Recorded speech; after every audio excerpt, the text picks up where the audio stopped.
क्या है आध्यात्म? दर्शन, चिंतन धारा, विद्या या संस्कृति की परंपरागत विरासत। आध्यात्म दर्शन यानी जीवन का शाश्वत सत्य। मानव जीवन से जुड़े शाश्वत सत्यों को जानिए और समझिए उपासक डॉक्टर सोहन राज तातेड़ से हमारे खास कार्यक्रम आत्मविज्ञान में। आत्मविज्ञान यानी सही दृष्टि, सही सोच। भाई और बहनों, मातृशक्ति को नमन। स्टूडियो में आपका हार्दिक स्वागत है, अभिनंदन सत्कार है। आत्मविज्ञान साइंस ऑफ द सोल कार्यक्रम के अंतर्गत हम आपको सही दृष्टि, सही सोच, राइट विजन, राइट थिंकिंग के तहत आपका जो दृष्टिकोण बदलते हैं। हमारा जो ये कार्यक्रम है ये दृष्टि विज्ञान है और इसके केंद्र के अंदर आत्मा है। केंद्र में जहाँ आत्मा रहती है तो सारा दृष्टिकोण आत्मवत होता है। हम हर चीज को जो है चेतन के दृष्टिकोण से देखते हैं और केंद्र में जहाँ जड़ होता है वहाँ हम जड़वत बिहेव करते हैं। ये हमारे इस कार्यक्रम की विशेषता है। इसी से परिवर्तन आता है क्योंकि हमारे केंद्र के अंदर चेतना है। तो भाई और बहनों, हम आपका दृष्टि विज्ञान, आपका दृष्टिकोण जो बदलते हैं वो नए नए एपिसोड्स के माध्यम से बदलते हैं। तो आज हमारा बहुत सुंदर एपिसोड है कि केंद्र में अविनाशी और परिधि पर विनाशी।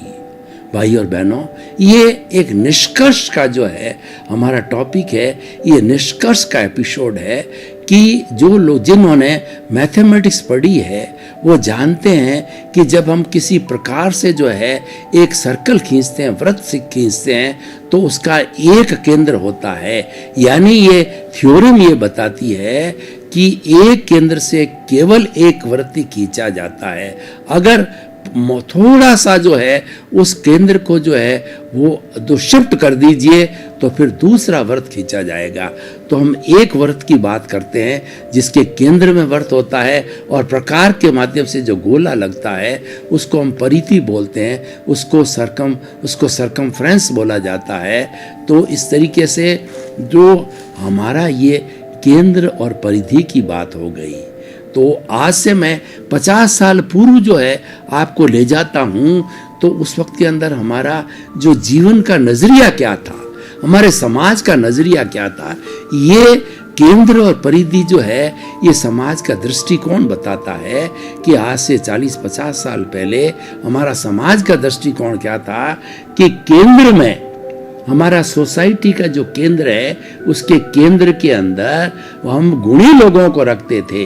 हम जो चरित्रवान लोग थे वो आते थे, गुणों की पूजा की जाती थी, गुणों को तवज्जो दिया जाता था और जो व्यक्ति का जो अच्छा कार्य है उसकी प्रशंसा की जाती थी, उसकी महिमा की जाती थी और उसी को ही जीवन का उद्देश्य और मापदंड और आइडियल बनाया जाता था। और जो परिधि थी, परिधि में हमारे साधन थे। क्या साधन थे? भौतिक साधन, क्योंकि हम एक सामाजिक प्राणी हैं और सामाजिक प्राणी होने के नाते हमारा जीवन भौतिक साधनों बिना नहीं चलता है। भौतिक साधन कौन कौन से? रोटी, कपड़ा, मकान, शिक्षा, चिकित्सा, ये भौतिक साधन है। ये सारे साधन जो है परिधि पर थे। क्यों? तो बेसिक चीज है, प्राणी मात्र को चाहिए, मनुष्य मात्र को चाहिए, तो उसको जो है हम सेकेंडरी मानते थे। प्राइमरी था वो हमारा केंद्र था। लेकिन धीरे धीरे समय बदला और हर क्षण हर वस्तु बदलती है। तो 50 वर्षों में मानिए इतना परिवर्तन आया कि व्यक्ति लोभी हो गया। इस विज्ञान के आने के कारण में व्यक्ति के अंदर लोभ की भावना आ गई और व्यक्ति सोचने लग गया मैं तो विश्व का एक सबसे बड़ा व्यक्ति बनूं। और वो व्यक्ति कैसे बनूं? अधिक से अधिक धन अर्जन करके। ये धन के प्रति आकर्षण जो है पहले सेकेंडरी था वो प्राइमरी हो गया। तो प्राइमरी होने से क्या, समाज के कुछ तत्वों ने हमारे केंद्र के अंदर जो गुण, गुणी, गुणवान, चरित्र और चरित्र के जो है आयाम रहते थे उसको पटक दिया लाके परिधि पर। और परिधि के जो साधन मुख्य रूप से धन था, जिस धन से सारे साधन जो है जुटाए जा सकते हैं, उस धन को जो है केंद्र में रख लिया। यानी व्यक्ति लोभी हो गया कि भज कलदारम 24 आवर्स वो 99 के चक्कर में रहने लग गया। हर इंसान और उसके साथ साथ में येन केन प्रकार बाई हुक और क्रुक जो है धन आना चाहिए, और धन आकर के मैं केंद्र का यानी दुनिया का प्रथम व्यक्ति बनूं, समाज का प्रथम व्यक्ति बनूं, चाहे मैं अपराध करके अनैतिकता करके कितना ही धन को यानी शोहरत को और धन को जो है ऊंचा स्थान दिया गया, गुणों को परिधि पर डाल दिया, ये अंतर आ गया। तो ठीक इससे जुड़ता हुआ आज का हमारा टॉपिक है कि केंद्र के अंदर अविनाशी और हमारी परिधि पे विनाशी। तो हमें पहले ये परिभाषित करना पड़ेगा अविनाशी क्या है और विनाशी क्या है। देखिए, अविनाशी तत्व पूरे ब्रह्मांड के अंदर केवल एक आत्मा तत्व है, और हर लिविंग बीइंग के अंदर, हर एनिमेट के अंदर, हर जीवित प्राणी के अंदर, चाहे वो एकेंद्रीय हो, द्विंद्रिय हो, त्रिंद्रिय हो, चतुरेंद्रिय हो, पंचेंद्रिय हो, नर गति हो, तिर्यंज गति हो, मनुष्य गति हो और देव गति हो, यानी ये जो है 84 लाख जीवा उत्पत्ति स्थान है जहाँ पे जीव उत्पन्न होते हैं। और जीवों की संख्या तो इन्फिनिटी, अनंत है। मैं संख्या की बात कर नहीं रहा हूँ, मैं उत्पत्ति स्थानों की बात कर रहा हूँ।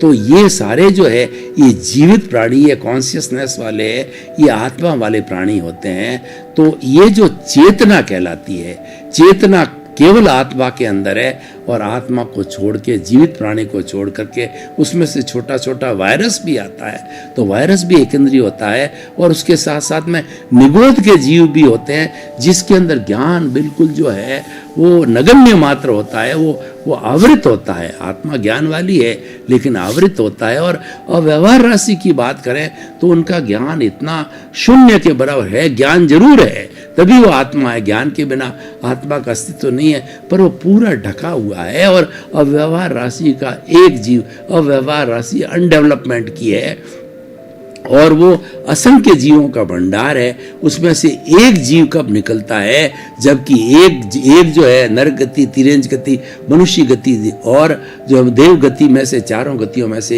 एक जीव जो पांचवा गति नहीं कह सकते, मुक्ति बोलते हैं, वो मुक्ति में जाता है। तब एक जीव जो है वो वहाँ से जो है वो अव्यवहार राशि से आकर के व्यवहार राशि में स्टार्ट होता है। तो व्यवहार राशि जो है ये वायरस से स्टार्ट होती है, एकेंद्रिय से स्टार्ट होती है, और पंचेंद्रिय जो मनुष्य है, जो एक पूर्ण जो है वो जो शरीर वाला होता है, वहाँ तक पहुँचती है। तो भाई और बहनों, ये चेतना है। चेतना केवल जो है आत्मा को बोलते हैं, और ये जो है वो आत्मा को कहा जाता है। और इसके कई नाम हो सकते हैं, जीव भी बोलते हैं, इसके 23 नाम हैं। सब कॉन्शियसनेस बोलता है हमारा, वैज्ञानिक लोग होता है। तो ये केवल एक चेतन तत्व ही जो है वो हमारे इस ब्रह्मांड के अंदर है, बाकी का सारा जड़ तत्व है। तो अब हम चेतना की हमने बात की। चेतना की परिभाषा क्या है? असंख्य ज्ञानमय परमाणुओं के पिंड को चेतना कहते हैं। और चेतना जो है अनुभूति करता है, सुख दुख की अनुभूति करता है, प्रजनन होता है, और उसके साथ में ग्रोथ होती है। इसकी 9 कैरेक्टरिस्टिक जो है हमारे धार्मिक ग्रंथों के अंदर बताई गई है, और हमारे वैज्ञानिक लोगों ने भी जो है इन सब को 9 को अपने हिसाब से माना है। यानी चेतना, कॉन्शियसनेस के बारे में, उसके गुणों के बारे में, उसकी कैरेक्टरिस्टिक के बारे में अध्यात्म और विज्ञान दोनों ही सहमत है। चाहे नाम वो आत्मा ले या न ले वैज्ञानिक लोग, ये बात जुदी है। अब हम जड़ पे आते हैं। इस आत्म तत्व को, जीवित तत्व को छोड़ करके हम जो है दूसरा जड़ तत्व आते हैं। जड़ होता है निर्जीव, जिसमें जीव नहीं होता है, वो जड़ तत्व होता है, पदार्थ होता है, मैटर होता है।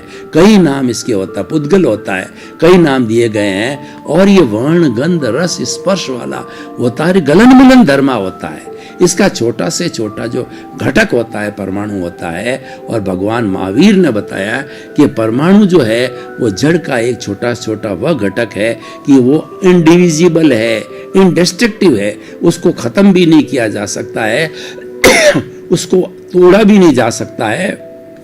और वो विज्ञान की किसी भी जो है दूरबीन से देखा भी नहीं जा सकता है। और आजकल जो विज्ञान जो तोड़ रहा है, तोड़ते तोड़ते अणु से प्रोटॉन न्यूट्रॉन तोड़ते तोड़ते जो है बोसॉन पे आए और अब गॉड पार्टिकल आ गए, इसके टुकड़े होते ही जा रहे हैं। तो ये वो परमाणु नहीं है जो भगवान ने जो है प्योर परमाणु जो बताया है, वो प्योर परमाणु के तो टुकड़े हो ही नहीं सकता है और उसको विज्ञान कभी देख भी नहीं पाएगा। चाहे बड़ी से बड़ी पावरफुल दूरबीन ही क्यों लाए, उसको कौन देखेगा? उसको आत्मज्ञानी देखेगा, जिसके पास में अवधि ज्ञान है, मनोप्रव ज्ञान है और केवल ज्ञान है, वही उस परमाणु की शुद्धता को देख पाएंगे। और देखिए वह तो शुद्धतम परमाणु है, लेकिन एक से द्वि परमाणु होता है, द्वि से चार परमाणु होता है, अष्ट परमाणु होता है, अणु बनता है और अणु मिलकर के ये सारा हमारा जो देखिए जितना भी घर है, मकान है, जितने भी जड़ पदार्थ है वो सारे उसी से बनते हैं। फ्लाइट है, घर है, ट्रेन है और जो हमारा हेलीकॉप्टर है और वस्तुएं जो हमारी जितने भी जीवन की सामग्री है, बड़े से बड़े बंगले वगैरह, ये जिसमें जीव ना हो वह निर्जीव होता है। तो इस तरह से ये हो गया हमारा जड़ तत्व। और जड़ तत्व हमारे सहयोगी है। जड़ भोजन जड़ है और दूसरा क्या है कि जो पानी है उसके अंदर जो है पानी वैसे जीवित है, लेकिन उसके ऊपर कोई चीज़ मिश्रित कर दी जाती है, घोल कर दिया जाता है, उसके अंदर चूना वूना मिला करके वो पानी हमारे पीने के लिए काम आता है। तो इस तरह से जड़ पदार्थ हमारे बहुत उपयोगी है। जड़ पदार्थों से हम जीते हैं। हमारा पलंग जड़ है, घर जड़ है और जो दूसरी हमारा वाहन जड़ है। कोई भी काम जिससे कि हमारा साधन चलता है, जिसका हम उपयोग करते हैं, वो सारे जड़ पदार्थ है। क्यों? चेतन तत्व तो एक ही है, जो चेतना जिसमें होती, जो बोलता है और जो सारा कार्यकलाप कराता है, जो अनुभूति कराता है, वही तो चेतन है।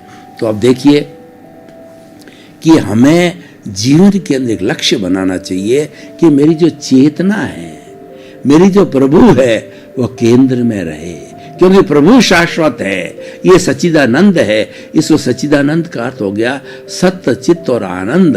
सत्य का मतलब होता अविनाशी है, अविनाशी को केंद्र में रखो। और चित्त का मतलब ये ज्ञान दर्शन वाला होता है। और आत्मा के लिए कहा गया है उपयोग लक्षणों जीव।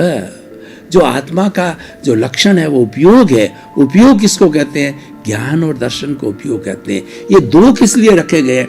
वैसे तो मिलकर के एक हो जाते हैं, और दो किस लिए कहे गए हैं कि भगवान ने जो है वस्तु की, महावीर स्वामी ने जो वस्तु की परिभाषा दी है कि जो है उत्पाद व द्रव्यात्मक सत्य।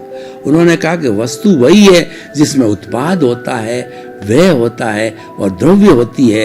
ये तीनों चीजें ना हो, त्रिपदी का उन्होंने ज्ञान सबसे पहला भगवान ने जो है तीर्थंकर बनने के बाद में समूह शरण के अंदर पहला जो प्रवचन दिया वो त्रिपदी का प्रवचन दिया और दुनिया को बताया कि कोई भी वस्तु हो, चाहे सजीव हो चाहे निर्जीव हो, उस वस्तु का अस्तित्व तभी है जब उसमें उत्पाद हो, व्यय हो, वो उत्पन्न होती हो, व्यय होती हो, लेकिन फिर भी वो द्रव्य हो। इन तीनों को समझने के लिए मैं आपको एक उदाहरण देना चाहता हूँ कि देखिए एक महिला जिसके की कड़ा पहना हुआ है, अब उसकी इच्छा हो गई कि इस कड़े की जगह बहुत लंबे समय से मैं पहन रही हूँ, थोड़ा बदलाव आना चाहिए। तो उसने कहा कि इसको एक सुंदर जो है नेकलेस बना दिया जाए, और सोनी ने उसका नेकलेस बना दिया। तो अब देखिए वो कड़े से नेकलेस का बनना है, वो उत्पाद हुआ और कड़ा समाप्त हो गया तो वह हो गया। लेकिन कड़ा हो चाहे नेकलेस हो, दोनों कंडीशन में सोना सोना ही है। ठीक उसी तरह से हमारी आत्मा कभी ज्ञान में जाती है, कभी दर्शन में जाती है। जब ज्ञान में आती है तब वो उत्पाद होता है और दर्शन जो है उसका व्यय होता है, और दर्शन में जाती है उत्पाद होता है और ज्ञान उसका व्यय होता है। इन दोनों में जाने के कारण वो द्रव्य रहती है, उसका अस्तित्व रहता है। ये इसलिए जो ज्ञान और दर्शन दो ना हो तो आत्मा का अस्तित्व समाप्त हो जाता है, हम उसको आत्मा मान नहीं सकते। लेकिन ये दोनों उत्पाद और व्यय की स्थिति में आत्मा तो आत्मा ही रहती है, चाहे बद्ध है, चाहे वो जीवात्मा है, चाहे वो अंतरात्मा है, चाहे परमात्मा है। मूल स्वरूप तो उसका परमात्मा ही का ही है, क्योंकि आत्मा तो मोक्षगामी है। आत्मा तो जो हमारा सच्चिदानंद है वो अनंत ज्ञान वाला है, वो अनंत दर्शन वाला है, वो अनंत शक्ति वाला है। अनंत सुख का धाम है, वो अजर है, वो अमर है, वो अविनाशी है। उसका कोई रंग नहीं, रूप नहीं, गंध नहीं, वर्ण नहीं, वो जलती नहीं, मरती नहीं, कटती नहीं, किसी रुकती नहीं, किसी को रोकती नहीं, वो अव्याबाद, वो टंकोटकीन है और मन वचन का ऐसे मुक्त, ऐसा ये शुद्ध आत्मा है। तो भाई और बहनों, इसके सैकड़ों सैकड़ों हजारों इसके गुण हैं। तो उन गुणों की भजना करना वो अविनाशी की भजना है और वो केंद्र में रहना चाहिए। कहना करती है कि आत्मा को कभी मत भूलो, और आपका जो ये शरीर है, आपका जो घर है, परिवार है, उसको बिना भूले आपकी परिधि के ऊपर जो है सारे साधन है, भोजन है, रोटी है, कपड़ा है, मकान है, शिक्षा है और चिकित्सा है, उसका आप अर्जन करो और उसका विसर्जन करो। आप स्वयं के लिए करो, लोगों के कल्याण के लिए करो। अगर आपके पास में धन ज़्यादा है तो आप जगत कल्याण करने के लिए धन का उपयोग करो। लूले, लंगड़े, अपाहिज, मूक, बधिर, गूंगे और जो उसके साथ में विधवाएं और आपके उसके साथ में विधवा, अनाथ और जो वृद्ध है, उनके लिए जिनके लिए किसी चीज़ का अभाव है, तो इन निर्जीव चीज़ों का, साधनों का अभाव है, उनको बांटो। किसी भी तरीके से हम भौतिक रूप में और आध्यात्मिक रूप में जगत कल्याण कर सकते हैं। तो कहने का अर्थ यह हुआ, वो सब परिधि में है। जो भूल मनुष्य ने की है कि हमारे केंद्र से जो है गुण, गुणी, चरित्रवान लोगों को हटा करके और परिधि पर डाल दिया है, और परिधि पर डाल करके परिधि के जो हमारे जड़ पदार्थ हैं, जो हमारे साधन है, उसको केंद्र में ले आए हैं। आप ऐसी भूल ना करें। अगर आप ऐसी भूल करेंगे कि अविनाशी को परिधि पर डाल देंगे तो आप अज्ञानी हो जाएंगे। आपके भीतर वो अज्ञान का वेल्डिंग पड़ा हुआ है, वो उस अज्ञान के वेल्डिंग को हटाना है और तभी आपकी मुक्ति संभव है। और जब तक अविनाशी तत्व केंद्र में नहीं आएगा और हमारे जड़ पदार्थ जो रिलेटिव है वो जड़ पदार्थ परिधि पर नहीं जाएंगे, तब तक हमारी मुक्ति संभव नहीं है। क्योंकि जो है हमारा जो हमें मनुष्य जीवन जो मिला है वो मुक्ति को प्राप्त करने के लिए मिला है। मनुष्य जीवन ही ऐसा जीवन है, वही मुक्त हो सकता है। तो हमारे भाग्योदय से, पुण्योदय से जब हमको मनुष्य गति मिली है तो इसका हमें सदुपयोग करना चाहिए, 100% उपयोग करना चाहिए। और उपयोग तभी संभव है जबकि आप केंद्र में अविनाशी को रखोगे और परिधि के ऊपर विनाशी को रखेंगे। और आप भूल कर दोगे कि केंद्र के अंदर जो विनाशी तत्व है, जो हमारा जड़ पदार्थ है, रोटी, कपड़ा, मकान, शिक्षा, चिकित्सा और जितनी भी हमारी पद है, प्रतिष्ठा है, वो रखोगे तो अज्ञान फिर से हो जाएगा। अज्ञान को जन्म लेगा। ये जो हमारे भीतर अज्ञान भरा पड़ा है, राग देश रूपी अज्ञान है, यही बाहर से जो है नए राग देश को तानता है और तान करके हमारे जो कर्म शरीर, लिंग शरीर, कॉजल बॉडी है, इसको भारी करता जाता है। और जो भारी होता है ये हमारी 84 लाख जीवा योनि के अंदर गोते खाता रहता है। तो भाई और बहनों, आज का हमने एपिसोड क्यों सेलेक्ट किया? आपको जागृत करने के लिए, आपकी जागृति लाने के लिए। हर क्षण जागृति में रहो। जागृति क्या है कि जो चेतन है वो केंद्र में रहना चाहिए, वो मुख्य चिंतन में रहना चाहिए, वो गौण नहीं होना चाहिए। और परिधि जो सेकेंडरी है, जो साधन, उसका उपयोग करो। साधन की मनाही नहीं है। देखिए कि हमारा ये जो शरीर है पूर्व जन्म के कर्मों के भुगतान के लिए मिला है। ये मन वचन काया रूपी जो है उसका भुगतान चालू है। ये जन्म से मृत्यु तक जो है एक फिल्म लेकर के आया, मन वचन काया की तीनों बैटरियां लेकर के आया है। ये बैटरियां धीरे धीरे डिस्चार्ज होती रहेगी और साथ साथ के अंदर जैसा जैसा व्यक्ति जो है इस डिस्चार्ज के समय के अंदर अगर उसके साथ में ये राग द्वेष का डिस्चार्ज है, उसी प्रतिष्ठित राग द्वेष की प्रतिष्ठित आत्मा है, उसके साथ फिर जुड़ गया तो फिर जो है वो राग द्वेष की जो है नई प्रतिष्ठा कर देगा, नए कॉजेज डालेगा। उससे जो है नया कॉजेज डालने के कारण जो नया उसका कॉज डल गए तो कर्म बीज पैदा होगा और आने वाले समय के अंदर वह कर्म बीज ही जो है कर्म फ्यूल के रूप के अंदर उदय और जो है वो जो कहना चाहिए कि जो इसका वो उसका उदय भाव होगा, वो प्रारब्ध होगा उसके रूप में आकर के, और फिर ये जो है वो वापस डिस्चार्ज होता रहेगा। तो सारी बात कहने का सारांश ये है कि आप जीवन का एक उद्देश्य बना दें कि मैं जो भी चिंतन करूंगा, जो भी कार्य करूंगा, सोने से आप उठने से सोने के बीच के अंदर उसमें आत्मा को कभी नहीं भूलूंगा। देखिए आत्मा को कभी न भूला जाए, उसके लिए ज्ञानी पुरुषों ने, गुरुओं ने हमें 5 आज्ञा दी है। वो बहुत सटीक है, बहुत सुंदर है। 5 आज्ञा ही मोक्ष है, 5 आज्ञा ही भगवान राम है, 5 आज्ञा ही भगवान कृष्ण है, और 5 आज्ञा ही 24 तीर्थंकर है, और बड़ी सरल सरल है। उसके अंदर 32 आगमों का सार आया हुआ है।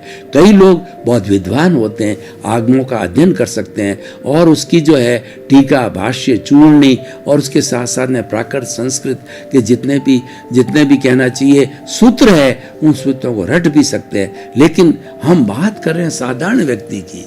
हमें जो कल्याण करना है वो साधारण लोगों का है। हमारे समाज में 3 तरह की बुद्धि वाले लोग होते हैं। एक तो होते हैं निम्न बुद्धि वाले, एक होता है मध्यम बुद्धि वाले, और एक दूसरा होता है उच्च बुद्धि वाले।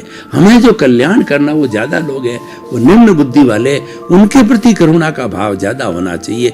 उनके लिए जो दादा भगवान ने अक्रम विज्ञान दिया, और अक्रम विज्ञान तो उनको ही मिलेगा। ये लिमिटेड 250 वर्ष का समय का ही है, और उन लोगों को मिलेगा जो कि वास्तव के अंदर भाग्यशाली है, वो इस ज्ञान को प्राप्त कर सकेंगे। तो संक्षेप में समय की अल्पता को देख करके केंद्र में अविनाशी की जागृति कैसे रह सकती है 5 आज्ञा से।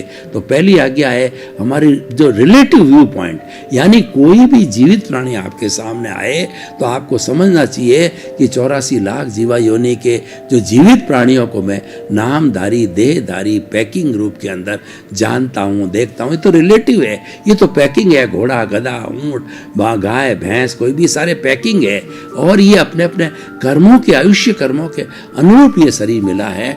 और दूसरी जो मूल बात है वो है रियल पॉइंट ऑफ व्यू से आप ये सोचना कि कोई भी रिलेटिव जीवित प्राणी हो, लेकिन उसके भीतर विराजमान शुद्ध आत्मा भगवान को जो है मैं निर्दोष दृष्टि से दर्शन कर उनको नमन करता हूँ। उसके भीतर जो विराजमान है वो मूल सबका एक है। ये बात बड़ी समझने की है। रिलेटिव तो कर्मों के कारण बना है, लेकिन मूल है सबका एक का है। राम का, कृष्ण का, सिमंदर स्वामी का, आपका, मेरा, और जो 33 करोड़ देवी देवताओं का, सबका, राम का, कृष्ण का, 24 तीर्थ, सबका एक सा है। और ये जो कर्मों के कारण रिलेटिव मिला है। तीसरी जो आज्ञा है, इस जगत को चलाने वाला कौन है उसको समझो। व्यक्ति ने सबसे बड़ा ज्ञान क्या प्यार रखता है कि करता तो मैं ही हूँ, मैंने घर बनाया, मैं परिवार को चलाता हूँ, मैं धन कमाता हूँ, मैं विद्वान हूँ, मैं लेखक हूँ, मैं डॉक्टर हूँ, और मैं किसी का बेटा हूँ, किसी का पुत्र हूँ। मैं बन जाता है वो सोहन राज नाम करके वो कर्ता भाव को पैदा कर देता है। लेकिन वह ज्ञान है, उस अज्ञान को तोड़िए। वो ज्ञान लेने के बाद ज्ञान टूट जाता है कि तुम कर्ता हो ही नहीं सकते। उस खाने को बंद कर दो, और करता तो व्यवस्थित शक्ति है, साइंटिफिक सर्कमस्टेंसेस एविडेंस है, कुदरत है, कुदरती रचना और कुदरत के कानून के तहत जो है सारा चलता है। वही संयोग जुटाती है, वही जन्म देती है, और जन्म से मृत्यु तक है वही सारा कुछ संचालन करती है। तो ये कर्ता भाव समाप्त करना, अकर्ता होना, मालिकीपन हटाना, चाहे घर का हो चाहे शरीर का हो। शरीर मेरा नहीं है, ये तो जड़ है, ये तो समाप्त होने वाला। मैं तो शुद्ध आत्मा हूँ, मैं तो ज्ञाता हूँ, दृष्टा हूँ, ऐसा चिंतन। और चौथा होता है कि फाइलों का संभावपूर्ण निपटारा करना। हम पीछे से जो है बहुत बड़ा हिसाब लेकर के आए हैं, और हिसाब को पूरा करने के लिए शरीर मिला है, वो संभावपूर्ण रखना चाहिए। उसमें 5 सूत्रों को हमेशा ध्यान रखना चाहिए। पहला सूत्र है जगत निर्दोष, सब मेरा दोष। दूसरा टकराव टालिए, और तीसरा ये है कि जो है वो एडजस्ट एवरीवेयर, और चौथा भुगते उसकी भूल, और 5वां हुआ सो न्याय। इसकी व्याख्या में जाने का समय नहीं है, लेकिन उस सूत्रों को जीवन के अंदर डालिए। और जो कुछ भी आपके साथ आ रहा है वो आपने बुलाया है, सामने वाला तो बेचारा निमित्त है, क्योंकि आपका हिसाब बाकी है, वो आपका हिसाब पूरा करने आया है। उसके प्रति कृतज्ञता करो, उसको व्यवस्थित शक्ति ने भेजा है, आपने बुलाया है, कृतज्ञता करो, उसको प्रणाम करो। भाई और बहनों, आपका बहुत बहुत धन्यवाद। आप हमारा आत्मविज्ञान कार्यक्रम बराबर देखते रहिए। इसमें बड़े ज्ञान के सूत्र मिलेंगे, जीवन निर्माण के सूत्र मिलेंगे।